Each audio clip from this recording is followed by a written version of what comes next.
So what's up mga ate ko? For today's video, pag-uusapan natin yung mga OFW na gustong kumuha ng Mitsubishi car loan kahit wala sila dito sa Pilipinas. Ang daming nagtatanong, ma'am, ano nga ba requirements kapag OFW? Ma'am, pwede ba kami mag-apply ng car loan kahit nandito kami sa ibang bansa at wala kami dyan sa Pilipinas? Yes, pwedeng-pwede kayong kumuha ng Mitsubishi car loan kahit wala kayo dito sa Pilipinas. Basta meron lang tayong isang representative na mag-a-act bilang isang principal borrower na nandito sa Pilipinas.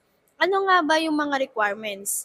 Sa OFW, two valid IDs, latest contract or COE or Certificate of Employment or latest 3 months payslip, 3 months remittance.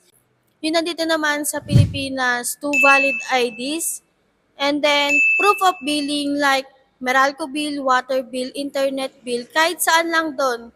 Mas okay kung nakapangalan sa inyo yung bill. So, mas okay nga ba na kompleto na yung attachment na ibinibigay natin kay bangko? Yes, mas maganda na kompleto na yung requirements natin bago pa natin isend to kay bangko.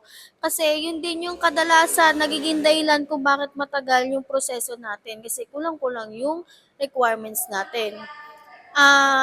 Minsan kasi hindi lang naman kasi yung requirements yung tinitignan ni bangko.